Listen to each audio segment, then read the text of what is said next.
bien s'est retrouvé à s'intéresser à la diversité marine et à la protection des océans. Ok, bon bah salut, je m'appelle Gaëtan, je professeur en histoire-géographie et à côté de ça je suis militant pour la protection des océans dans une association qui s'appelle Sea Shepherd. Voilà. Donc je fais partie de Sea Shepherd France et donc je vais vous raconter un peu comment est-ce que j'ai atterri dans Sea Shepherd et qu'est-ce que je fais concrètement avec cette association-là. Du coup, j'avais entendu parler de Sea Shepherd avec mon ex qui était végétarienne, et puis à un moment donné, on regardait une youtubeuse maquillage. Quel rapport, vous allez me dire. Bon, elle parlait d'un gloss ou d'un rouge à lèvres dans lequel il n'y avait pas de graisse de baleine. Et du coup, elle a enchaîné en disant ah, je veux vous parler d'une asso qui se défonce, etc. Et donc, elle a commencé à parler de Sea Shepherd. Or, moi, comme je faisais de la plongée plus jeune, bah forcément, ça m'a parlé. Et bah, je commence à regarder un peu Sea Shepherd, mais vite fait. Voilà, donc je vois que ça protège les baleines. Et puis c'est tout, je m'en suis arrêté là. Donc, c'était un peu la première étape. Et en arrivant dans le nord, je me suis dit, tiens, c'était un truc, Sea Shepherd, je sais que c'est un truc international ou anglais. Comme je me rapproche un peu de l'Angleterre, il y aura peut-être un truc. Bon. Et puis, bah, je commence en fait à bosser, à m'installer dans l'appart, et puis j'oublie de chercher. Et en fait, 3 mois à peine après, le hasard a voulu que ce soit Sea Shepherd qui revienne à moi. Mon ex devait chercher donc un exposé sur la phrénectomie linguale, un truc où on coupe le frein de la langue. Bref, un truc bien horrible. Et il lui fallait un bouquin. Et ce bouquin, on a été le chercher en fac de chirurgie dentaire. Mais en arrivant dans la bibliothèque, le bibliothécaire portait un Sea Shepherd. Voilà, et donc je commence à parler à ce bibliothécaire. Il me dit bah tu sais, il y a un groupe local ici, je fais partie du groupe local, bah, si ça t'intéresse, tu viens nous voir bah, dans 2 semaines, là on a un gros événement sur l'île. Je fais génial. Donc en fait, moi qui, dans un coin de ma tête, je me disais, ah, ce serait bien que je les rejoigne, mais ça paraissait inaccessible, quoi. Ça paraissait je pensais même pas qu'il y avait ça en France, quoi. Et ben, j'étais mal renseigné, hein. Et effectivement, ça existait quand même depuis 2006. Et du coup, je suis allé à cet événement-là et j'ai rejoint bah, le stand de Sea Shepherd. Je commence à discuter avec eux, tout ça. Et finalement, ils me disent ah bah tiens, bah, ça t'intéresse et tout, bah, on fait encore cet événement-là. Donc si tu veux, tu viens nous revoir. En fait, j'ai fait ça pendant 4-5 mois où je n'ai pas arrêté de les harceler, quoi. Et puis, je leur posais des questions sur l'actualité, sur les campagnes. Et puis voilà, j'étais passionné. Donc du coup, je me suis jamais embêté à leur parler, hein. Jamais, jamais. Et finalement, j'ai décidé d'envoyer un dossier de candidature. Et en parallèle, j'avais aussi assisté à un exposé, un exposé de Paul Watson qui était en France à cette époque-là, sur Amiens. Et bah là, voilà, ça a confirmé que vraiment c'était une association qui était convenue pour moi, quoi. Paul Watson, c'est le créateur de... C'est le créateur, voilà. Paul Watson, c'est le créateur de Sea Shepherd. Donc c'est l'un des 12 cofondateurs de Greenpeace. Et voilà, au bout de 5 années avec Greenpeace, il a décidé en fait de créer sa propre organisation qui soit davantage dans l'action et non juste dans la communication. Et donc du coup, je rencontre Paul Watson à son exposé. Et puis en parallèle, j'avais envoyé un dossier de candidature. Ce qui fait que un mois plus tard, j'étais en stand de découverte, c'est-à-dire de l'autre côté du comptoir. Donc je découvrais un peu le fonctionnement d'un stand de sensibilisation de Sea Shepherd. Voilà. C'est comme ça, en ayant vraiment pas lâché le morceau, en allant les voir systématiquement, que eh ben, le lien s'est fait, leur confiance s'est installée, et puis du coup j'ai pu comme ça aller sur le stand et j'ai commencé ma formation. Tu dis qu'il y a une formation, tu dois apprendre comment parler de je sais pas, des actions de Sea Shepherd. Oui, alors le terme formation, c'est en fait il n'y a pas véritablement de certificat ni d'examen passé, hein, qu'on s'entende. Découverte, c'est pour voir comment chacun fonctionne dans le stand de sensibilisation. En fait, il n'y a pas de message appris par cœur. C'est chacun parle avec ses tripes, avec sa passion.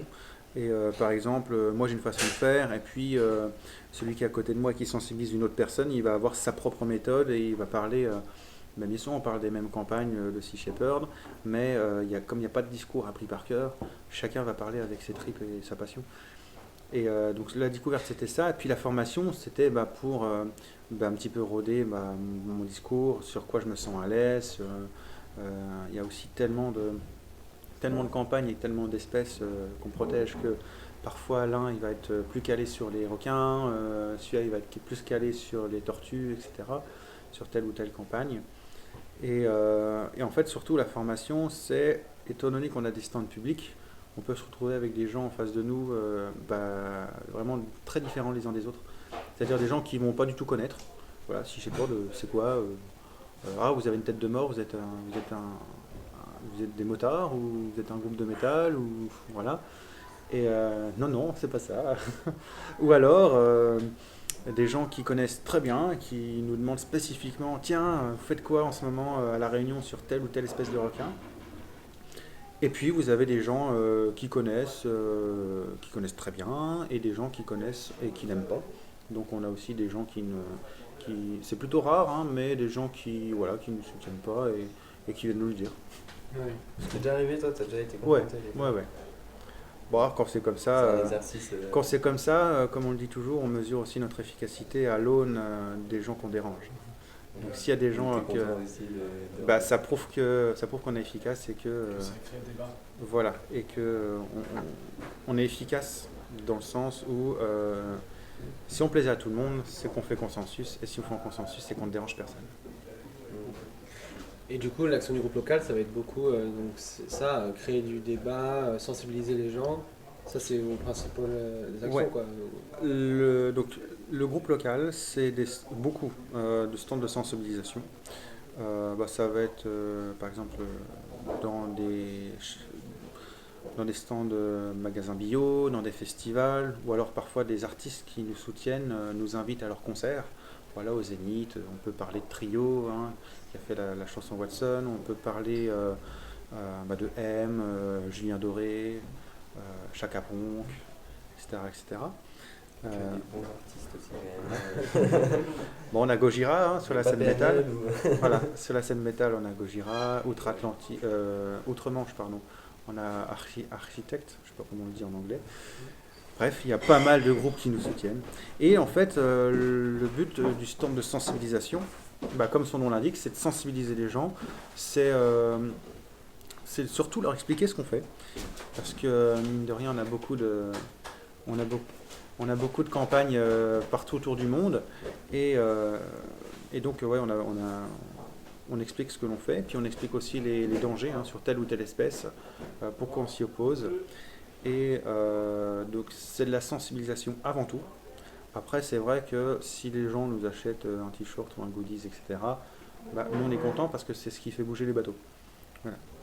Je reviendrai sur ça plus en détail après, mais Sea Shepherd, on est un peu une association ovni, quoi, quelque part, parce que par exemple on refuse les subventions publiques. Voilà. Et ce qui fait fonctionner les bateaux et les campagnes, finalement c'est les stands de sensibilisation. Et Ok. c'est à travers ces stands-là que monsieur et madame tout le monde financent les campagnes. Ok. On connaissait déjà Sea Shepherd par des suites ou des campagnes. Il y Des avait vidéos très courtes et intenses. voilà, il y a le truc Netflix avec Seaspiracy. Ouais. Il y a eu des gros coups militants. Moi j'avais déjà entendu parler du Japon avec les baleines, etc. Surtout un logo qui revient Mais, souvent devant toi, là, cette ouais. tête de mort avec le bâton de nage. Mais c'est vrai que du coup avec cette image un peu, c'est un peu bizarre parce que c'est une image militante, donc on pourrait connaître et être confronté, mais c'est dans les océans donc on n'est pas du tout à côté, et il y a ce truc un peu global, on ne sait pas trop comment ça fonctionne, c'est un peu, il n'y a pas de locaux, etc. Ouais. Donc je pense qu'il y a pas mal de gens qui ont du mal à voir concrètement qu'est-ce qui se passe avec Sea Shepherd ou comment ils peuvent aider. Donc est-ce que tu peux expliquer un peu Alors je vais partir à la base. Sea Shepherd, à l'international, c'est une ONG de protection des océans, avec dans son ADN donc la lutte contre le braconnage.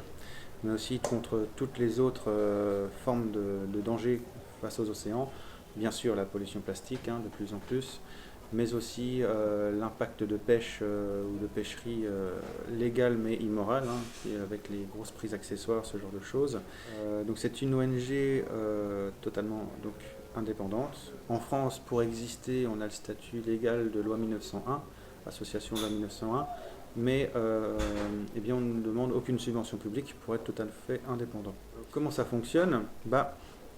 Donc on est présent dans 20 pays du monde, à peu près. Et en France, on a des groupes locaux. Voilà, une douzaine de groupes locaux. Et les groupes locaux donc, gèrent plus ou moins des régions. C'est-à-dire que le groupe local de Lille, par exemple, dont je fais partie, on appelle ça Lille parce que c'est plus simple pour placer ça sur la carte. Mais grosso modo, on rayonne sur tous les Hauts-de-France. Nord, Pas-de-Calais, Picardie, Savoie. En termes d'effectifs, souvent les gens, à travers les médias, tu le disais, les vidéos courtes, la tête de mort, etc., ont l'impression qu'on va arriver dans les 2 minutes avec un commando, hélico et tout. Sea Shepherd France, au noyau dur, c'est 200 personnes, voilà, réparties un peu partout. C'est pas forcément des explorateurs à chaque fois qui vont... Effectivement, ouais, ce sont des citoyens comme vous et moi, qui bénévolement le soir fait la comptabilité en plus pour Sea Shepherd, prépare par exemple la sensibilisation dans les écoles. Alors faut bien comprendre que Sea Shepherd, bon évidemment c'est notre asso donc on l'aime bien, mais Sea Shepherd c'est avant tout un outil. C'est un outil et c'est pas une fin en soi. Notre but c'est la santé des océans. Et donc, même au-delà d'envoyer un dossier de candidature ou de donner de l'argent à Sea Shepherd, la première chose que vous pouvez faire pour aider Sea Shepherd, et surtout en fait, les océans en finalité, c'est de réfléchir à ce que vous mettez ou pas dans votre assiette. Donc en termes de poissons notamment. Donc la première chose, si vous voulez aider Sea Shepherd, c'est de réduire drastiquement, voire complètement d'arrêter de manger du poisson. Voilà. Nous, ce qu'on préconise, c'est qu'à part les 2% de pêcheurs vivriers dans le monde, de la pêche vivrière, tous ceux qui n'en vivent pas pour survivre, tout simplement, les laissent dans l'océan. C'est le meilleur service qu'on peut rendre à l'océan. Ça, c'est une première chose. Ensuite, si vous voulez vous engager avec nous directement, il y a des formulaires sur le site internet Sea Shepherd, que ce soit en mer pour des longues missions, généralement c'est pas en dessous d'un mois, à l'international, il faut savoir parler anglais, soit à terre pour la sensibilisation comme ce que je fais. Juste comme ça, il n'y a pas des façons raisonnées de manger du poisson quand même. Quand on fait l'analogie avec la viande, sur ce côté où on va voir le boucher qui aime bien son truc et tout. Alors c'est une excellente question, je vous remercie de l'avoir posée. Non, franchement c'est une excellente question. C'est côté sensibilisation. Voilà. Déjà dans un premier temps je vous renvoie vers le documentaire Seaspiracy qui met bien en évidence en fait que les labels c'est juste du greenwashing en fait, c'est acheté, c'est du greenwashing.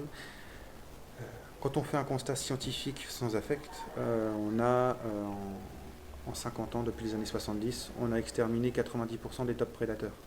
Ces top prédateurs, ce sont les espèces clés de voûte, donc c'est leur nom scientifique. Et comme une clé de voûte, ça maintient l'équilibre de la structure des écosystèmes. Et donc on est à un cheveu de l'effondrement global des écosystèmes. Si demain matin, tous les Français mangent le poisson sur liste verte, qui est donc a priori un poisson pêché durablement, après-demain il passe au rouge. Donc si on fait une pression tellement grande sur des espèces qui sont encore à peu près acceptables d'un point de vue de la soi-disant pêche durable, en fait on fait que décaler le problème. Donc aujourd'hui les océans sont dans un tel état d'agonie qu'il leur faudrait une 50aine d'années, on les laisse tranquilles pour qu'ils reprennent un petit peu du poil de la bête, si j'ose dire, ou des écailles des poissons. Mais voilà, l'océan, c'est déjà plus que l'ombre de lui-même. Et en fait, étant donné que c'est loin, c'est sous la surface, nous, d'un point de vue terrien, oui, la mer, c'est tout plat, quoi. Mais on ne se rend pas compte de toute la destruction qu'on y fait. Et donc, Sea Shepherd n'a rien à vous vendre, et n'a qu'une chose à dire, c'est que les océans vont très mal, et que le poisson durable, c'est juste du greenwashing, quoi. Ouais. Donc il y a tout le côté biodiversité des espèces, mais il y a aussi le côté les océans, comme tu disais tout à l'heure, c'est les poumons aussi. Ouais, alors ça, oui, les gens le savent peu finalement. Les océans, c'est pas juste de l'eau. Quand on parle, nous, en tout cas, des océans, c'est la vie marine. Cette vie marine, c'est tous les poissons qui la peuplent et autres, parce qu'il y a les mammifères marins, il y a les bactéries, etc. Toute la vie dans les océans, sur 70% de la planète. C'est déjà le premier régulateur du climat. Avec les phénomènes d'El Niño, c'est super compliqué. Les phénomènes de poiling, les remontées d'eau froide, les échanges avec l'atmosphère, bon, tout ça, c'est niveau météorologique. Et c'est aussi le premier fournisseur d'oxygène de la planète. Voilà. Plus d'une respiration sur deux, on la doit à l'océan. Et ça, en fait, les gens ne s'en rendent pas compte. Quand on parle du poumon de la planète, tout le monde visualise l'Amazonie ou montre un arbre. Eh bien, le phytoplancton, c'est-à-dire les micro-particules d'algues qui donnent un petit peu sa couleur verdâtre à la mer, eh bien, c'est du végétal. Et le végétal, il fait le même boulot que les arbres. Et en fait, ça s'appelle la photosynthèse sur 70% de la planète qui sont les océans. Et donc, ça fournit à peu près 70% de l'oxygène qu'on respire. Et vous, du coup, aux océans et la situation actuelle, comment vous allez choisir les actions pour essayer d'avoir le plus d'impact, ou de plus marquer l'esprit, ou je sais pas, de plus engager les États Alors, à l'international, on a 11 bateaux. 11 bateaux pour faire appliquer les lois dans les océans internationaux. Les océans internationaux, mis bout à bout, c'est à peu près la moitié de la planète. Donc 11 bateaux de Sea Shepherd pour la moitié de la planète pour faire appliquer les lois. Vous comprenez bien qu'on est dans une logique de sacrifice de campagne, c'est-à-dire on va là, mais on ne peut pas aller là, au détriment de tel endroit où on nous appelle aussi. Donc on va être dans une logique, c'est pas moi qui prends les décisions bien sûr, mais on va être dans une logique d'urgence et aussi d'efficacité. Chez Sea Shepherd, le maître mot c'est l'action et l'efficacité. Et donc on va aller là où on va être le plus efficace pour sauver le maximum de vie océanique. Je sais pas, toi, tu as participé de plus près à une action, il y en a qui sont plus marquées Je vais répondre en deux temps du coup. Pourquoi les baleines et pourquoi les dauphins Parce que ce sont des animaux au capital sympathie énorme. C'est-à-dire que, grosso modo, tout le monde aime bien les baleines et les dauphins. Et si on a déjà du mal en fait à sauver ces animaux du braconnage ou de la pêche non sélective, imaginez comment on va encore avoir plus de mal à sauver les requins qui, à tort, ont une mauvaise réputation à cause des films de Spielberg, ou alors les concombres de mer. Qui va se soucier des concombres de mer si ce n'est Sea Shepherd, bien sûr. Et donc du coup, vous avez des espèces qui, ce matin encore, une collègue me disait « Ah, dis donc, les poissons des profondeurs, qu'est-ce qu'ils sont moches ?» Voilà, ça c'est une réflexion anthropocentrique, du coup. C'est vraiment, bah oui, mais c'est ta vision d'humain, quoi. Voilà. Et du coup, les poissons, ils sont déjà tellement déconsidérés. On en parle en termes de stock, voilà, de stock halieutique. En termes de pêche, on ne va même pas en compter l'individualité, mais les tonnes. On parle de tonnes de poissons pêchés et non même pas d'individualité. Le fait aussi qu'ils n'émettent pas de son audible pour l'homme et qu'ils n'ont pas de faciès expressif fait que tout ça, en fait, il y a une déconsidération telle pour les poissons. Oui, mais tout ça, mis le bout à bout, plus le fait Ouais. qu'on ne vive pas dans l'océan. Exactement, ouais, c'est pas notre milieu. Et du coup, tout ça mis bout à bout fait que on va déjà essayer de sensibiliser pour les animaux les plus sympathiques, entre guillemets. Bah, si on échoue à faire protéger cela, on échouera à faire protéger le requin qui a mauvaise réputation. La deuxième partie de la question. Alors, moi je suis parti en campagne, mais pas sur les bateaux, parce que je ne sais pas parler anglais. Voilà, pour aller sur les bateaux, comme c'est international, c'est la langue pratiquée à bord. Hein. Moi, je ne sais pas suffisamment parler anglais, puis j'ai pas assez de temps non plus, parce qu'il faut partir, minimum un mois, quoi, vraiment en mer. Et finalement, il n'y a pas que les campagnes en mer, malgré la surmédiatisation finalement des bateaux par les médias, ce qui est logique, hein, parce que bon voilà, c'est ce qui est le plus impressionnant. Mais il y a aussi des campagnes à terre. Bon là, plus récemment, dans les médias, on a surtout vu les campagnes à terre de Dolphin Bycatch, et puis un petit peu aussi de Mayotte avec les tortues. Alors moi j'ai fait des campagnes en centre de soins pour les oiseaux. Et oui, parce qu'il y a des oiseaux marins qui font partie du système océanique. Je peux citer le fou de bassan, le goéland, le cormoran, la mouette, l'albatros, eh bien, tous ces oiseaux-là qui se nourrissent en fait de poissons de la mer, eh bien, font partie du système océanique. Et donc il y a eu des campagnes en centre de soins eh bien, pour soigner ou pour réhydrater des oiseaux qui étaient en déshydratation ou malmenés, etc. Parce qu'ils font aussi partie du système océanique. Pourquoi ça suffit pas d'agiter les pancartes du coup face au bateau? Ah oui, face au bateau ou d'ailleurs à terre également. Ouais. Alors, le braconnage, c'est la troisième manne illégale la plus juteuse au monde, après le trafic d'armes et de drogue. Et ces deux derniers, on les voit tout le temps dans les films, hein. Ouais, trafic de drogue, trafic d'armes, etc.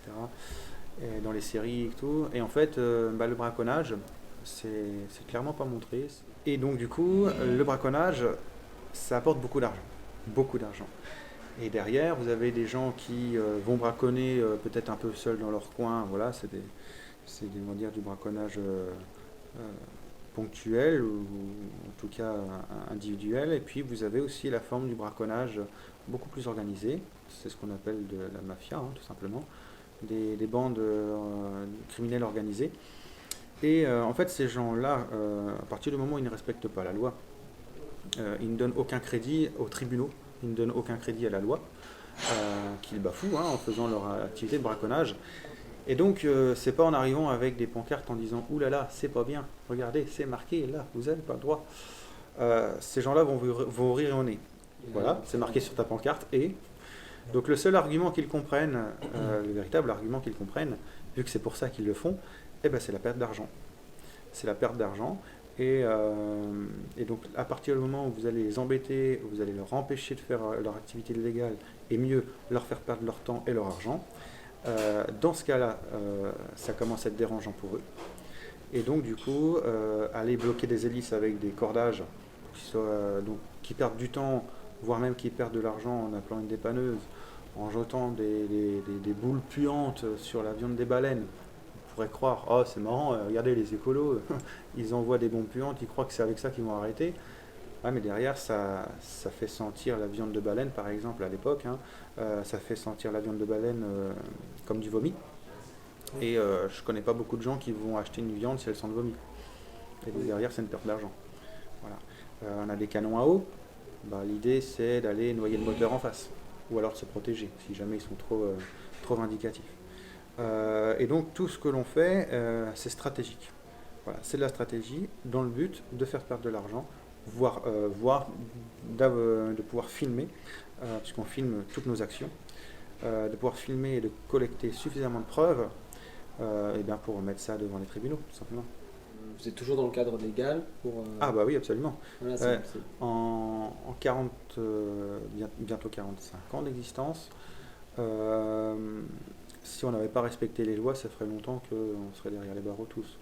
Donc Sea Shepherd fait appliquer les lois internationales qui existent sur le papier, mais qui, par exemple, en loi internationale, ne sont pas fait appliquer par des États qui sont démissionnaires à le faire. En loi internationale, bah, pour l'instant, les États disent, bah, par exemple, la France, les eaux internationales, bah, c'est pas la France, pourquoi j'irais faire respecter des lois alors que c'est pas mon territoire? Et ils sont tous dans cette logique-là, ce qui fait que les lois sont sur le papier, et que tant qu'il n'y a pas une police internationale des mers efficace, eh bien, Sea Shepherd se substitue à ce rôle. En attendant, c'est des pirates qui font... c'est souvent, il faut souvent des pirates pour arrêter des pirates. On met la pression sur l'État, on met la pression aussi sur les consommateurs en créant le lien. Quelqu'un qui mange du poisson aujourd'hui en France, après les différents scandales dans les abattoirs, il y a des gens qui décident de se rabattre en fait sur le poisson. Très mauvaise idée, surtout que le poisson qui a jusque maintenant encore pas mal une bonne image de produits bons, frais pour la santé, en fait vous allez accumuler tout ce qui est PCB, métaux lourds, plomb, etc. Donc en mangeant du poisson, vous empoisonnez déjà. Et derrière, en fait, ça a des conséquences, comme je disais, sur les écosystèmes marins cataclysmiques. Et pour ces pêches-là qui sont légales mais immorales, à savoir des pêches non sélectives, eh bien malheureusement, il faut faire bouger la loi. Et faire bouger la loi, quand en face, par exemple, on a un lobby de la pêche clairement puissant, c'est compliqué. Donc ce qu'on fait, c'est qu'on veut faire bouger les mentalités. On veut faire prendre conscience que manger du poisson, c'est loin, très loin d'être anodin, en termes écologiques, tout simplement. Que si on est soucieux du climat, etc., bah, faut peut-être laisser le poisson plutôt dans l'océan, comme ouvrier du climat, plutôt que de le manger pour 10 minutes à vous empoisonner en plus. Enfin voilà, du coup, quand c'est de la pêche légale, on ne peut malheureusement que avoir un lien d'information, de lanceur d'alerte. Alors, concernant Dolphin Bycatch, en France, il faut savoir qu'on est le pays européen qui tue le plus de dauphins à cause de ce système-là. Bien plus que, vous savez, là, le Green d'Adrap, donc c'est un massacre de dauphins aux îles Féroé, de globicéphales. Bon, c'est des images qui ont fait le tour du monde, hein, l'eau est toute rouge, etc. Et puis, on cumule ça avec le massacre des Japonais, que l'on critique souvent, hein, d'ailleurs, à cause de tout ça, à Taiji. Et ben, vous faites Taiji plus le Green aux Féroé, et nous, on en tue encore plus. Alors, c'est moins visuel parce qu'il n'y a pas un bain de sang, puis on ne le fait pas directement au couteau, mais on le fait à coups de filet de pêche, loin des yeux, loin du cœur des gens, loin de la conscience des gens, et loin du choix de la fourchette des gens.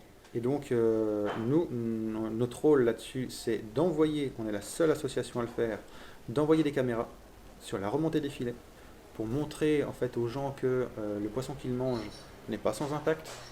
Voilà, et pour illustrer le fait qu'à l'international, par exemple, sur tout ce qui est pêché, on en consomme que 60%. Voilà, 40% c'est du bycatch, c'est de la prise accessoire entre guillemets. Hein. Et il y a une deuxième partie de la campagne qui consiste à faire des patrouilles sur les plages pour récupérer les cadavres des dauphins et avant de les donner à Pélagis pour certains, pour ceux qui sont entre guillemets en encore bon état. Eh bien, on fait des expositions dans les villes. On fait des expositions dans les villes côtières, mais pas seulement. On fait aussi des expositions dans les grandes villes. Et on a fait une exposition d'ailleurs au pied de la Tour Eiffel. Et là, cette année, cet hiver, on a fait une exposition de dauphins juste devant l'Assemblée nationale pour mettre un petit peu la pression sur nos politiques et montrer aussi qu'ils sont dans l'inaction écologique par rapport à ça. Il y a le lien entre les opérations en mer qu'on a déjà vues parce que c'est impressionnant, mais en même temps tout le côté sensibilisation. Toi, donc, tu as décidé de plus t'investir là-dedans. Est-ce que, avec ton métier, est-ce que tu vois, t'en parles aussi à tes élèves ou...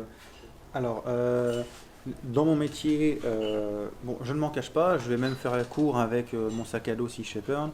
Par contre, je fais vraiment la séparation entre les deux, c'est-à-dire que je ne fais pas de prosélytisme pour mon association pendant mon métier, même si l'un se nourrit de l'autre, hein, évidemment, puisque la géographie, c'est quand même aussi étudier le monde qui nous entoure, et ça en fait partie, entre autres. Le plus fort lien, c'est je me suis investi dans les Sea Shepherd Kids.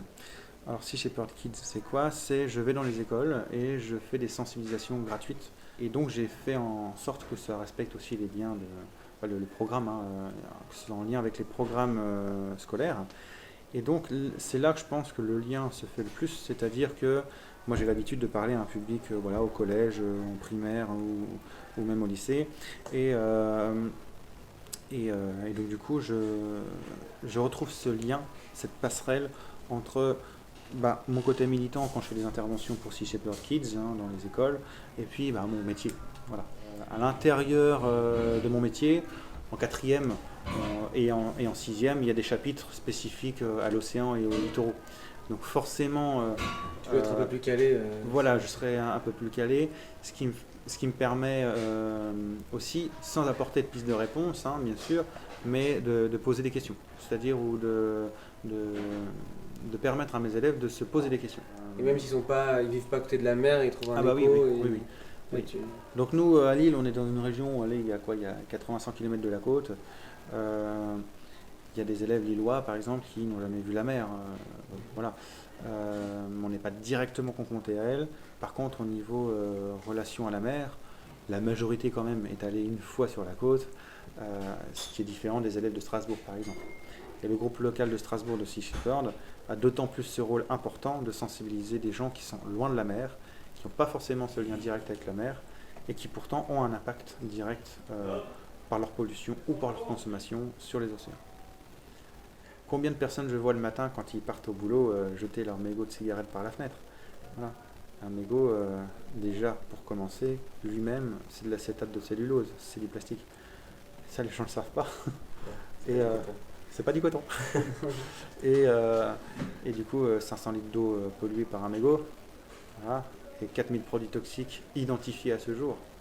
Donc, et tout ça finit dans le grand bassin, hein, dans les océans, et après ça remonte la chaîne alimentaire, tous ces produits toxiques, ce qu'on appelle la bioaccumulation, et qui c'est qui mange du poisson aussi, c'est les gens.